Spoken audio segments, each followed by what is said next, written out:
From high above historic Bellefonte, and still in the smack-dab center of the Keystone State, this is Bryson, with Seen Through a Glass, the podcast that's mostly about food and drink in central Pennsylvania. Welcome to episode 29, The Turn of the Year. It's that week between Christmas and New Year's Day, when everyone who can is doing not much. My heart goes out to those who are in essential jobs or who can't get the time off. I was once one of you, and I feel it. We thank you. This week is a big thing for our family, and we always saved vacation time to visit with family and friends and help them eat their leftovers and play with their new toys. It was on one of those visits to family that I heard something that still sticks with me about this week. We were visiting Kathy's parents in rural New York after Christmas, which had fallen on a weekday.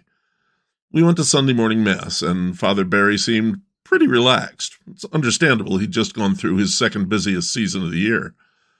When it came time for the homily, he stepped away from the lectern and said simply, "Well, it's been a really busy week, and I'll be honest with you, I've got nothing prepared for today." He paused and smiled broadly and spread his arms. "Merry Christmas, everyone." It was a wonderfully genuine moment, and almost everyone in the church smiled and relaxed. "I've got something for you, don't worry." I interviewed Ann Quinn Core, who was a food writer for the Center Daily Times for years, and wrote a cookbook called Seasons of Central Pennsylvania that people in the area still talk about and use 20 years after it came out. She happened to be back in the area. She's moved to Wyoming to be closer to her daughter, and I grabbed the opportunity. It's a wonderful book, a very seen-through-a-glass kind of book, full of people and food and stories. We talk about food culture and about the hunting, fishing, farming, foraging ethic of central Pennsylvania and whether it's still strong. And then I'll tell you about a couple of her recipes that I tried, including one that had me sweating. But it's December 18th as I'm writing this, and the interview is already edited and ready to go. It's a busy week we have on the way to Christmas. We'll be going to our local wine club party, the Selin's Grove and Elk Creek Café brewpub anniversaries, and my whiskey club tasting. I'm going up to the We Are Inn in Phillipsburg on the 23rd because Pat Romano is making a special batch of Philly-style roast pork sandwiches that he and I conspired about. We're going caroling in Milheim and then visiting my mother on Christmas Eve. It'll be a full week, and that's not even counting that Hummingbird Room Christmas dinner we're picking up on Saturday and the lasagna we're baking for Christmas Eve. All that's in the future, though, because I want to enjoy it all with a clear conscience of this episode done, and not something to worry about, in this special week of doing, well, not much at the turn of the year. I guess we'll get started with what I'm drinking today. When I was at the Bellefonte Victorian Christmas, I saw Boal City Brewing had set up in a little trailer outside Gamble Mill. Appropriate, since Boal City's brewer, Mike Smith, used to be the brewer at Gamble Mill. It's where I met him. Owner Gordon Kaufman was in the trailer, and I got some of their Bohemian Pilsner from him, because you can never have too much Pilsner. So that's what I'm drinking today. It's brewed with Czech malts, hops, and yeast to 4.8% ABV, which is about as Czech as you can get without being in-country. I've been to the Czech twice and feasted on Pilsner both times. So let's see how they did. Well, it is a fine-looking Czech Pilsner, Bohemian Pilsner, excuse me. A nice golden color, a little bit darker than straw, white head on top. I'm drinking it from a dimple mug, which is a fairly common vessel in the Republic. So, there's that slightly buzzy, slightly floral, herbal aroma of the noble hops, and that kind of indefinable fresh aroma that a good Pilsner has, especially one that's fresh. You can't really sip a Pilsner. You have to get a good 3 swallows in. I'm going to have another. It's bitter, but the malt is broad and bready. That bitterness really clips in at the finish, and that's the real secret of a Pilsner. That bitterness rounds everything off at the end in a neat, oh, wow, almost polished end. And you take a breath, and you realize it's time for another. Yeah. And before you know it, you're through a 16 ounce and ready for another one. I'm not going to get into a lot more detail on this because Pilsner kind of isn't that kind of beer. It's either good or it isn't, and this one's good. I'm really happy that Boal City has opened, and I'm very happy that Mike Smith has an outlet for his talents. We're lucky to have him here. That reminds me, speaking of drinking, I have a tip for you on that Boilo recipe I gave you last episode. I made another batch for a party last week, and I kind of ran short on time before we had to leave. I did the full 5-minute boil, but I cut the simmer to only 15 minutes. I also threw in half a bag of fresh cranberries. They were left over from Thanksgiving. I let it cool just a bit, poured it in bottles, took it to the party, and everyone loved it. It was noticeably better than that last batch. There were 3 other Boilo-makers there at the party, and after discussion, we thought maybe the shorter steep got less of the bitter pith from the citrus, and the cranberries gave it a nice crisp hit of acidity. The quest for the perfect Boilo continues. And in that spirit of culinary exploration, let's get to that interview. I wanted to talk to a cookbook writer, so I asked people in the area about it. Several answers came up, but the one that came up the most often was Anne Quinn Core and Seasons of Central Pennsylvania, in that, well, of course you're going to talk to her kind of way. I didn't know Anne. I wasn't familiar with her book, so it was a stroke of luck when she reached out to me on Facebook a little bit later to let me know she'd be back in State College for a week, and did I want to do an interview? Well, yeah. So I got hold of a copy of the book and read up on it. The book has a grounding in the way the original inhabitants of the area, Native Americans, lived off the seasonal bounty and took joy and sport in the hunt. Their pleasure feeds them, as she put it, and that's a theme in the book. We got to that, and it was a great bit of the interview. Enjoy. Hey, I'm here with Anne Quinn Core. She's the author of Seasons of Central Pennsylvania, a cookbook about where we are. Welcome. Thank you. Thanks for inviting me. Oh, absolutely. It's good to have you. This was a chance thing. We just kind of ran into each other on Facebook. Mm-hmm. Yeah. So you were a Central Pennsylvania food writer for years at the Center Daily Times. For people who might not be familiar with that, could you give us a brief history of what you did? Sure. I think I started around 1981, 82. Started writing for the Center Daily Times and had a weekly or sometimes bi-weekly column focusing on local people and what they eat and how they cook and what sort of celebrations they observe. And I got to know a lot of great cooks and had a lot of good meals. That was actually one of the one of the questions I wanted to ask. I mean, your book is a book full of recipes, but it's also a book full of people and stories. How did you meet these people? How did you find these people? You know, once you get the word out, I also had a catering business. Okay. John and I had a catering business, and kind of the life revolved around food. So we would meet people, and my husband was actually in the wine business, spirits, wine and spirits. He worked for Southern. Oh, yeah. For many years. And, you know, we had a circle of friends that were chefs and restaurant people, that sort of thing. So, you know. Yeah, they tend to know each other, don't they? Yes, they do. Yes. They're very social. Yes. Social beings. Right. And they love cooking for each other. Yes. Yeah. While you were there, from when you started to when you finally stopped writing for the CDT, how did the food scene in the area change? It's gotten much more international in State College. Okay. You know, there's so many more international students and small businesses, restaurants, and a lot of markets. Yes. Yeah. A lot of markets. We have more local farmers markets than any place that I've ever seen, really. I mean, I haven't lived in New York City. There's probably plenty there, but 7, I believe, last count, 7. Right.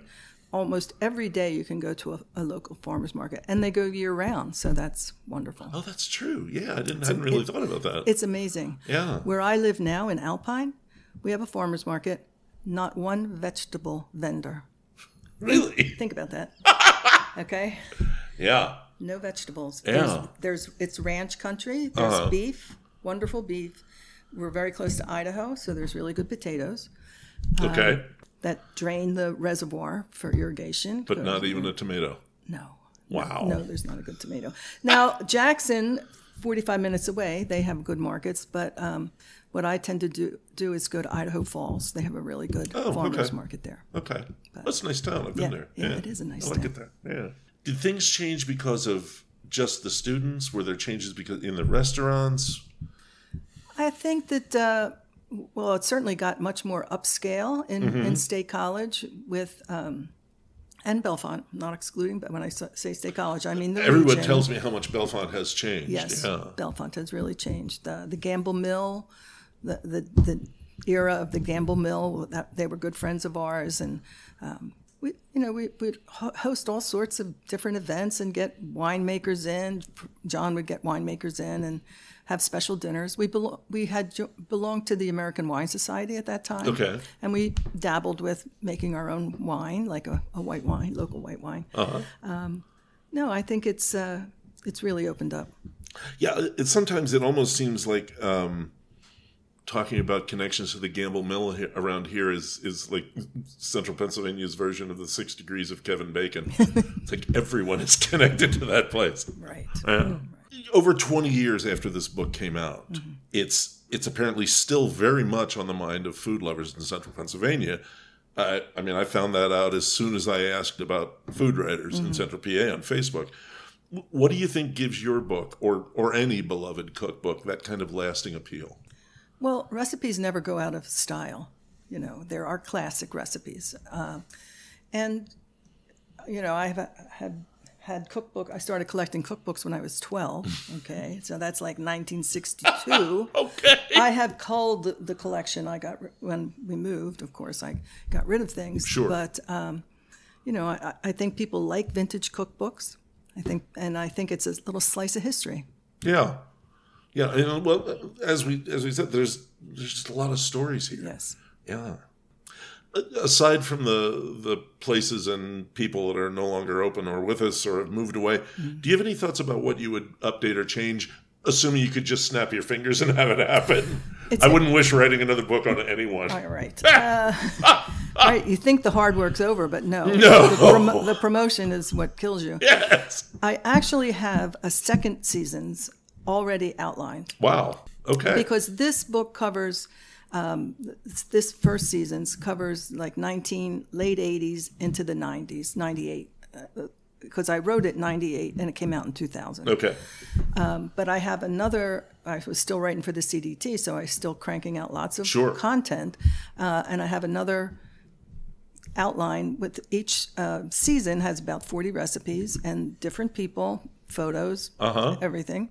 And I was going to go with Penn State Press again, and something happened in their editorial group. Anyway, I ended up not doing it. So now in this day and age, people are self-publishing and that sort of thing. So I may resurrect it. And when I go to the farmers market and I talk to people, oh, you need to write another cookbook. Well, I have, basically. We need to start you a GoFundMe. Yeah, right. Right. One of the things I noticed as I was reading the book, there are a lot of mentions of group efforts, and you've already touched on this a little bit. Dinner clubs, open house parties, cooking together with families and friends. Do you have a sense of whether these things are still happening? I mean, my wife and I moved up from the Philly suburbs a few years ago. We already belonged to 2 clubs here, which we never did back in Bucks County. Are they still around? What, I'm sorry? Dinner clubs? Well, to be fair, they're wine clubs. and drinking clubs. But honestly, they have morphed into cooking. Yes, and the wine and whiskey have almost become secondary as we try to outdo each other on cooking. Of course. There's always a competition, right? Yes. We had friends over last night, yes. Kim Tate from Tate Farm. Oh, okay. Sure. She's a good friend. Yeah, so this is still going on here. It's still going on. Yeah. Okay. Yeah.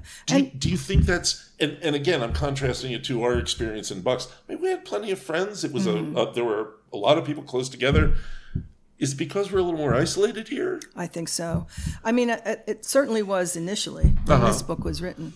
You really couldn't go out for there was the Allen, at that time it was called the Allen Room. Okay.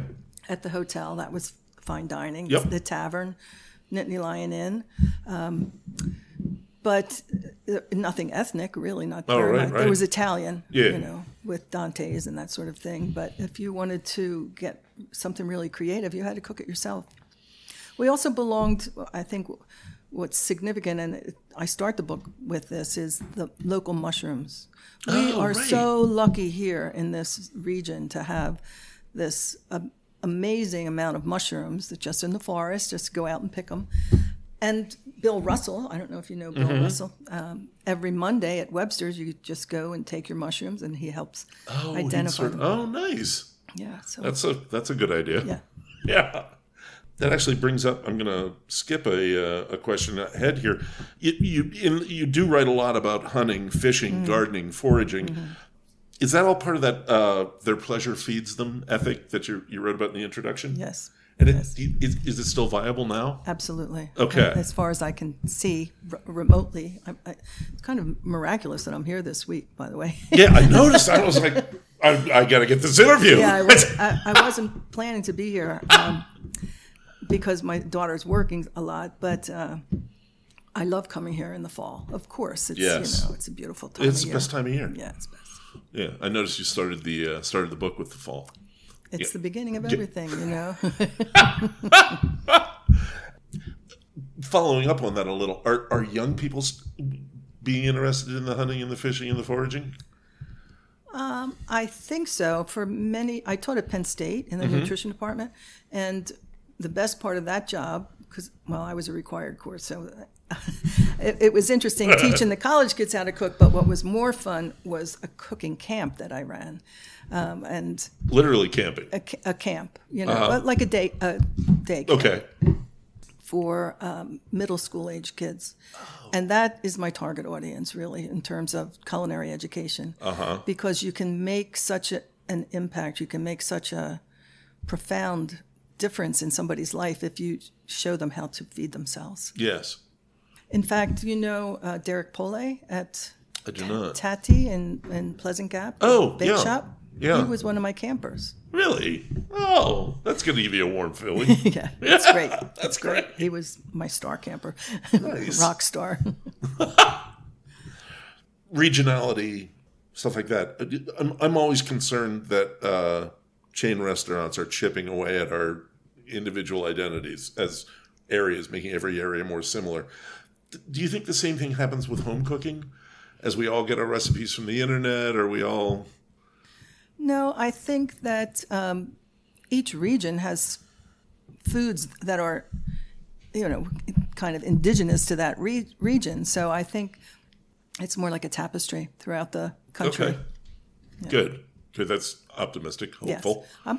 I'm hopeful about it. Good. I'm hopeful about Good. it. I saw Sean Sherman, who's a Sioux chef. Sioux. He's a Native American, and he was talking about, how many tribes there are in this country, in North America. Let me say, Canada and the U.S. And he's trying. He has an indigenous restaurant, Native American foods in Minneapolis, and he's trying to encourage other Native people to open places throughout the country because these people were here first. They were eating like what grows and comes from that region. Sure. That is what makes travel interesting. It makes life worthwhile, to taste these different flavors and preparation methods and that sort of thing. So. Yeah. Even something as mundane as pizza. People complain when it's not like the pizza from this place or right. That's why I want to try all the different course, pizzas. Yeah. Why? What? Sorry, uniformity is death. Yes. Yeah. Well, did you drive out to? You were just out west. Did yes. You see those Cisco trucks, right? Oh, American foods. Yes. I mean that all that food is just moving. Yeah, I don't understand this drive to. I just want my meal to be the same as it was the last time. Right. Why?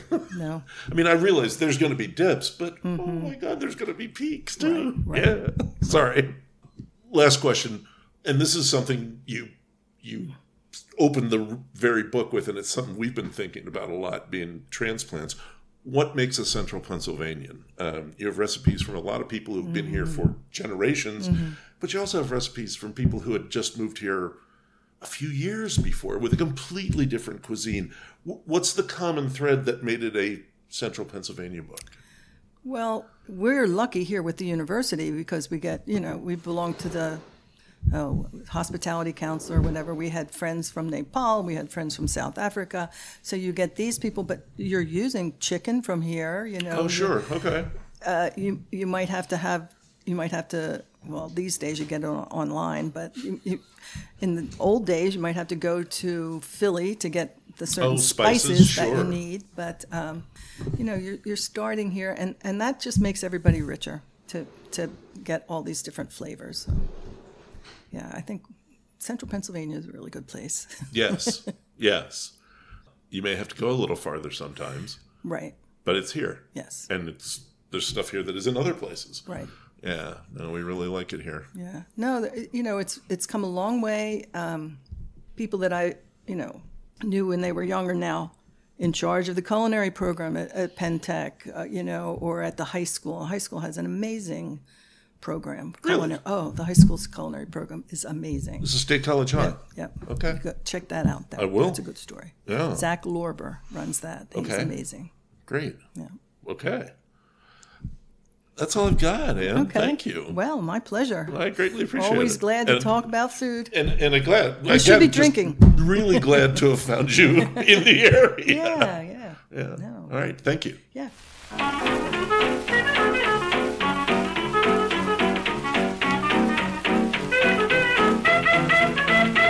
Well, I had the cookbook. I spoke to the author. I had to make something. First thing I wanted to make was something that looked deceptively simple. Michelle Ebaugh's mustard sauce. I had some beautiful thick-cut pork chops to grill, and mustard sauce sounded perfect. Anne makes a great note on this one. She knows it as Michelle's mustard sauce, because that's who she got the recipe from, but Michelle calls it Ray Chambers' mustard sauce. Well, the paper copy Anne got from Michelle says J.A.'s mustard from Eleanor Hempstead at a Christmas party at Craig Claiborne's.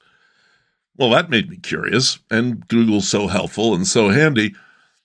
In his food column in the New York Times on December 7th, 1977, Claiborne writes of his neighbor, Eleanor Hempstead, donating recipes to a project including, quote, her admirable homemade tarragon-flavored mustard called J.A.'s Mustard, end quote. And here it is, 46 years later. We still bake a cake that my long-dead grandmother May baked for my now 92-year-old mother's 11th birthday. Recipes, good recipes, never die. And what I didn't realize at the time is that this is one of 3 mustard sauces in the book, and I had picked the only one that requires cooking in a double boiler. It starts with a 4-ounce tin of Coleman's dry mustard. If you know Coleman's, you know that's a mighty amount of mustard. I put the whole contents into the top pan of the double boiler and poured a cup of homemade tarragon vinegar over it. I just put tarragon in apple cider vinegar and sealed it up for a week. And I did not stir it, as the instructions specify. I put the lid on and left it to sit on the counter overnight. The next morning, I put it on the gently simmering water in the bottom pan of the double boiler and began whisking. It was a little weird, but all right. And then I added 6 eggs, 6 eggs, one at a time, continuing to whisk. When that was all smooth, I added 3/4 cup of sugar and a teaspoon of salt, which I'd pre-measured.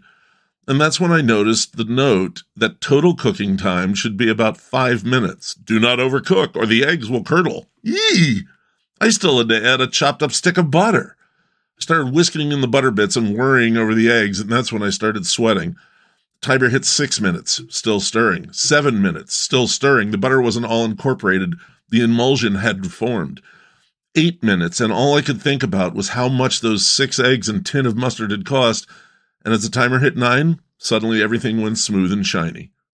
I twisted the double boiler apart and gently dipped the top pan into a sink of cold water for about 10 seconds, continuing to whisk. Whew! Looked like I made it. Into the fridge with it. The pork chops grilled up wonderfully, and I heated some of the mustard sauce while they were resting. The sauce was a strange blend of rich, sweet, herbal, and that Coleman mustard heat that was made for that pork chop. I want to try it with some kielbasa next. You know what? It's that week between Christmas and New Year's. I think I'm going to have another drink. So the other thing that I'm drinking today is Pennsylvania Dutch Egg Nog. Pennsylvania Dutch Egg Nog, that's the brand name, is a familiar sight at the PA State stores this time of year, and man, do Pennsylvanians ever buy it. There's a reason the stores sell both the little hip flask size like I'm drinking from today and the big 1.75-liter handles. It's made by Jacquin's, the Philadelphia distillery that makes so many of the back bar liqueurs you'll find all over the state. Creme de menthe, rock and rye, blackberry brandy, spearmint schnapps, many more. Jacquin's is very Pennsylvania. It's been here since the 1840s, and almost all of their output is sold through the state stores. The eggnog, though, sells across the country in huge lots. What's in it? Well, from their website, it's real cream and real eggs, spiked with a mixture of rum, brandy, and blended whiskey, and spiced with an unknown blend of stuff, undoubtedly nutmeg, but I'm not sure what else, and yeah, there's probably a fair amount of sugar in there. Is it any good? I'll be honest, I've never had it before, so let's try it. Well, it pours like cream liqueur, it looks like cream liqueur, it coats the glass like cream liqueur. Ooh, the smell is sweetly enticing. It doesn't smell fake. It's like custard with some baking spices. Definitely nutmeg, maybe allspice. Not really picking up any cinnamon. Bit of clove. Let's try it. Wow. That is thicker and better than I expected. Honestly, I'm looking at this thing and it looks kind of cheap. And to be honest, it is cheap. A $7.50 is about $10. But for coming out of a bottle at that price, that's a pretty decent eggnog. Wow, I kind of like that. Yeah, I have no reason to not recommend this. If you haven't ever had it, do like I did. Go out and get one. Give it a shot. It's all Pennsylvania. Now, my second recipe from the Seasons of Central Pennsylvania cookbook went deep into winter. I made the woodsy potato gratin, the, quote, best vegetable of a dinner club Anne reported on. The club was 3 couples who traded cooking for monthly meals, always doing new recipes and keeping records, voluminous records of recipes. This was their unanimous favorite vegetable dish, a potato gratin made with dried mushrooms, fresh chives, and heavy cream. I wanted to try it. I started by rehydrating an ounce of shiitake mushrooms with a cup of boiling water. While that was steeping, I sliced 5 russet potatoes, pretty thin. The recipe called for peeled potatoes, but I have this thing about potato skins. I love them. So I just scrubbed them and left the skins on while I sliced. Diced up 3 good-sized cloves of garlic and chopped a tablespoon each of fresh chives and parsley. I may have chopped a bit more than a tablespoon of chives. I like them, too. The mushrooms had sat in the boiling water for half an hour. I poured them into a coffee filter over a small pan to strain out any grit and squeezed the filter to get all that good flavor. I put the water on to boil so it would reduce a bit and chopped the mushrooms. And now I did something that I think was a mistake. I greased a casserole with butter, but Anne's recipe specified a shallow casserole, and I used one that was about 4 inches deep. Consider that foreshadowing. I heated a heavy tablespoon of butter in a Dutch oven and put the garlic and mushrooms in for 2 minutes. They bubbled nicely.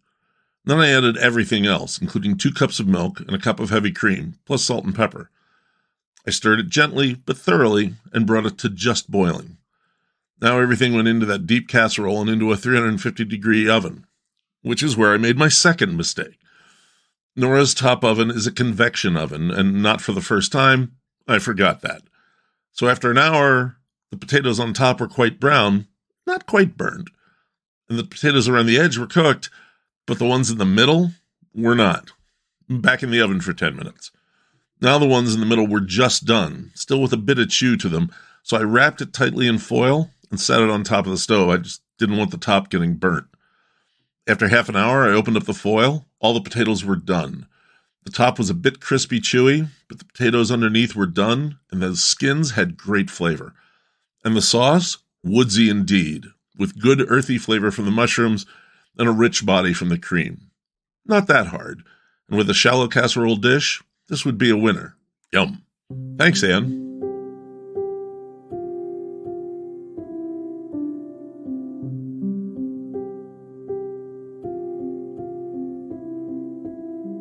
Last year, I told you about our anniversary dinner at Pine Grove Hall. This year, I kept our destination a secret, right up till we arrived in downtown State College. We strolled through the brisk winter air to Chumley's and caught 2 seats at the bar. Ellen Brown was right there to welcome us. We went to Chumley's for the cocktails. Kathy got a seasonal punch made with cranberries. I got a Knob Creek Manhattan on the rocks. Perfect mix, and just what I needed to set the tone for the evening. A Manhattan, so serious, but on the rocks makes it a bit looser. We soon learned that the woman sitting next to us had grown up not far from where we used to live in Bucks County, and I swapped beer stories with the fellow sitting next to Kathy, who was drinking a bomber of Reisdorf Kolsch. It was a wonderful way to spend an hour before our dinner reservation. And dinner was nearby, at the Allen Street Grill. I'd been to the grill before, but only for drinks, and I was very much looking forward to this. I was not disappointed. I had made a reservation for one of the gallery tables over College Avenue, but the people who had the tables were taking their time. Would we like a window table on the side street? Sure. It was beautiful, and we had unwittingly dressed to match the decorations, so we got some nice photos that our waiter took. We got glasses of sparkling wine to start and ordered apps, baked halloumi with fresh figs, and serrano ham with a celery fondue. The creamy but firm halloumi played gleefully with the sweet figs. Cheese and figs is one of my favorite food combos. I'll admit that celery is not one of my favorite foods, but the cheesy fondue, spiked with the salty, intense, paper-thin ham, was outstanding, and I'm glad Kathy talked me into it. Full disclosure, I'm old friends with the Hotel State College beverage manager, Chris Peters. We did some whiskey events together when he was manager at Teresa's Next Door, in Wayne, on the main line west of Philly. If you're ever in the area, by the way, I heartily recommend a visit there. Great bar and restaurant. I mention this because Chris had seen my name on the reservation list and stopped by the table with samples of 3 barrel picks they'd done for the restaurant. There were 2 whiskeys. One was an Elijah Craig cask strength Chris had named No Words, All Action, and it was a 136.9 proof beast stuffed into a silk suit, smooth but bristling with flavor and power. The next one was relaxing after that bruiser, and a first for Pennsylvania, a Rittenhouse Rye, bottled in bond barrel pick that Chris named God's Wooder. A spicy herbal beauty, sweet from the barrel and spry with the rye. The third was a barrel pick tequila, an El Tesoro Reposado that Chris named No Negative Waves. I'm an El Tesoro fan, and I've been to the distillery, but this was great. Not over-oaked, the playful herbal dance of the agave was still very present, something I know El Tesoro master distiller Carlos Camarena considers vital. I'm definitely leaning more into Reposado over Añejo these days. Chris was pretty happy with the picks, and after tasting, so was I. These were well chosen, as his picks always are. Thanks, Chris. Kathy got a glass of Sardinian red wine with her mushroom tagliatelle. I got a glass of Sly Fox O'Reilly's Stout, an old dear friend, with my seafood risotto. The tagliatelle was a full plate, with a delightful creamy sauce and plenty of bosky fungus. My risotto? I am a sucker for a rice dish, and this was wonderful, topped with crispy pieces of grilled steelhead trout. We didn't hesitate at the dessert menu. There was a chocolate tres leches cake, and we loved it. It was a genius move adding chocolate to this delightfully rich dessert. I got a glass of tawny port to go with, and that was a genius move too. Kathy was happy. I was happy. It was a happy meal and a great night out for our 34th anniversary.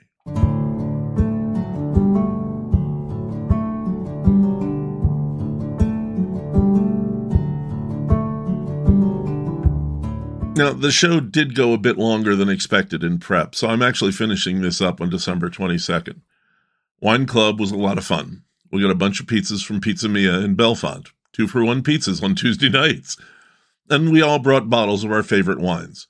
I brought an Argentinian red blend, Alma Negra, an almost inky red that's been a favorite for years after my first tasting it at Tria Cafe in Philly. The club thought it was pretty good too. Yesterday, I went over to Selinsgrove Brewing for their 27th anniversary celebration with my buddy from the Hanover episode, Dave Dries. This is the first celebration of the anniversary without founders Heather McNabb and Steve Leeson. They've sold the brewpub. I'll have more on that in 2024, along with a report on Axeman's taproom opening in Selinsgrove. The beers were exceptional, as always, and we were joined by Pennsylvania beer wanderers Carolyn Bletchley and Dwayne Hoffman, anniversary regulars and fans of the podcast. We shared glasses of the newly released Winter Double. Dave got a growler of the Scottish Ale, and I had a framboise, just to make sure it was still incredible. It was, if anything, even more incredible. We checked in on our house on the way home. We have beautiful kitchen countertops, but the appliances got screwed up. Wrong model, wrong color, wrong size. So they'll be coming back next Wednesday, and we're one big step closer to moving back in. Finally, last night, we went to the first night of 16th anniversary celebrations at Elk Creek Café in Millheim. They had a new semi-hazy IPA, Solhunda, that was hugely popular. Great citrus pine flavor and aroma, low bitterness. The original opening menu was back, and I savored the Valley ham and cheese with thick slices of locally raised ham on crisp sourdough toast with an eye-popping Dijon mustard. The Po Valley Troubadours played, and they were in rare form. The place was packed. It was like the old pre-2020 days. Long may they reign. Today we're going grocery shopping for the holiday celebration, and tonight I'm leading a Christmas Carol sing-along at Elk Creek. So, Merry Christmas, retrospectively, and a relaxing last week of the year to you all. I'll see you on the other side of New Year's Day.